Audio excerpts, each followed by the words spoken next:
in America? Est-ce que c'est un rêve ou un mirage? J'enregistre cette vidéo avant la fameuse journée de la libération américaine du 2 avril, mais sans avoir tous les détails de ce que les tarifs pourront ressembler. On va parler de ce sujet-là, puis je pense que c'est pertinent. Premièrement, c'est quoi derrière l'intention de la Maison-Blanche d'appliquer ces tarifs-là? Bien, le scénario, c'est que si les tarifs rendent les produits étrangers moins attrayants pour le consommateur ou les entreprises américaines, bien, ils vont favoriser un Made America pour les acheteurs américains. Donc, c'est une manière de stimuler l'économie domestique. Après, bien, l'idée, évidemment, de la Maison-Blanche, c'est de revoir les accords multilatéraux avec les pays, avec divers pays pour que ça redevienne favorable pour les États-Unis. Tout ça va stimuler la fabrication aux États-Unis. Ils vont moins dépendre aussi des pays étrangers, surtout pour les produits qui sont critiques.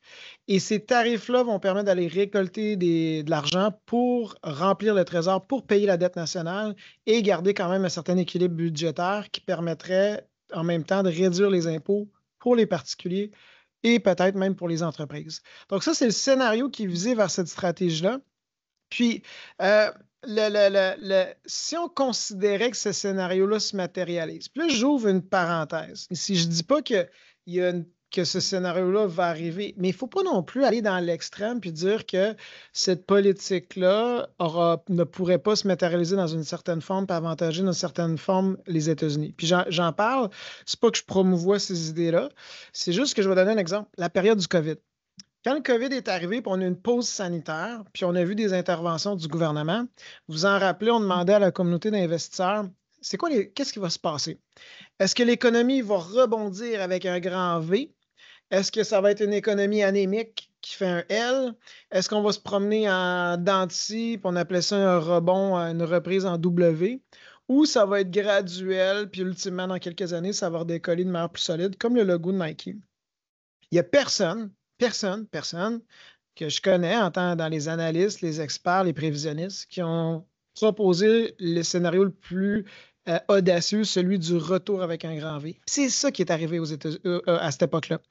Donc, en ce moment, on entend des politiques qui vont être appliquées aux États-Unis, puis on se dit, ben, c'est quoi les divers scénarios? Ben, avec humilité, il faut réaliser qu'il faut se préparer à tous les scénarios.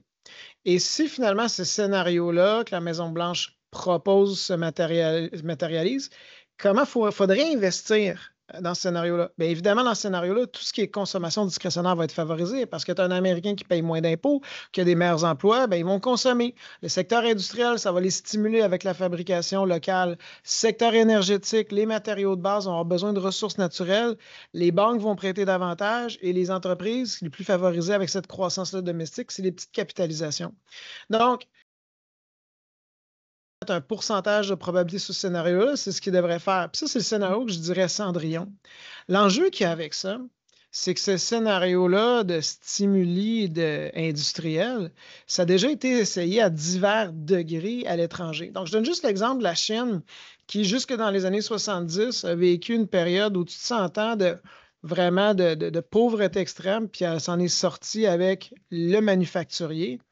Ça a été avec vraiment une centralisation du gouvernement, un système qui est différent des États-Unis où on contrôle vraiment avec intention ce déploiement-là. Ça s'est fait avec de la dette. Et quand on a vu justement que le commerce international s'affaiblit, c'est sûr, ça les affecte. Leur modèle d'affaires dépend des exportations. Puis si tu as un ralentissement, puis en plus tu as de la dette sur ton bilan, c'est sûr, ça te rend vraiment fragile. L'Allemagne, la Corée du Sud et le Japon ont à un certain moment voulu stimuler leur propre économie en misant sur du manufacturier. Et là, contrairement à la Chine, c'est un manufacturier très spécialisé, du haut de gamme. Mais ça reste que c'est des économies qui vont être sensibles à la demande mondiale parce que s'il y a un frein à l'étranger, puis c'est d'autres nations souveraines, ils n'ont pas de contrôle là-dessus, ça les affecte domestiquement. Mais ce que je veux faire quand on regarde cette situation-là, c'est que l'exemple du passé nous démontre les limites de ce modèle-là qui est proposé. Puis c'est un peu un modèle, je dirais pas d'une vieille économie, parce qu'on parle ici des fois du manufacturier très haut de gamme, ça fait partie de la nouvelle économie. Mais il ne faut pas oublier qu'en 1950 aux États-Unis, en 1950, 50% de l'économie, c'était du manufacturier. Aujourd'hui, ça a descendu, c'est 8%.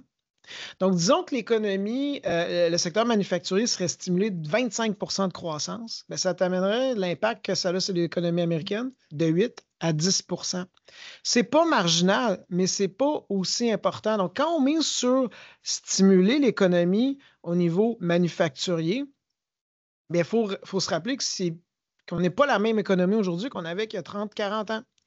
Et aujourd'hui, 80 de l'économie dans un pays qui est développé, c'est quoi? Comme les États-Unis, c'est le service. Donc, toute l'innovation technologique, tout ce qui touche le service, quand le consommateur de plus en plus bien nanti veut une expérience, en pensant au voyage, au divertissement, et c'est ça l'économie d'avenir. Donc, focuser majoritairement sur le manufacturier, c'est peut-être manquer d'autres opportunités. Donc, il faut se rappeler que malgré tout l'impact qui va être mis sur le manufacturier, tout le secteur du service est quand même en ce moment épargné, puis est une opportunité, même pour les compagnies canadiennes. L'autre point aussi, il faut réaliser que même si on stimule l'économie domestique, si on regarde le Japon, la Corée, si on regarde le du Sud, si on regarde l'Allemagne ou la Chine, on est relié avec les autres pays. On a 30 ans de mondialisation. On a besoin de consommateurs en dehors de nos frontières. Puis la réalité, c'est qu'on ne peut pas tout réinventer en 4 ans, une chaîne d'approvisionnement qui est bien rodée sur un modèle de mondialisation. Donc, les modèles gagnants sont hybrides, sont basés sur du service, sur du manufacturier à très haute valeur ajoutée, avec des clients et des partenaires d'affaires mondiaux. Donc, l'objectif avec cette présentation-là, c'est de voir que derrière l'idéologie, c'est pas de dire que ça ne va pas fonctionner, on ne le sait pas. Il n'y a personne qui est devin.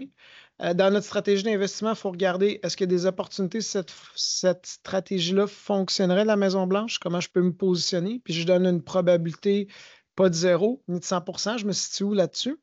Puis finalement, par contre, est-ce qu'on devrait tomber en amour avec ce modèle-là? Bien, il faut de manière pragmatique regarder le modèle de ce modèle-là. Maintenant, dans le marché, il y a eu une baisse et on voit des sociétés qui ont des modèles d'affaires très nichés haut de gamme dans le manufacturier ou des sociétés de services qui vont peut-être un peu être à l'abri justement de ces intempéries-là.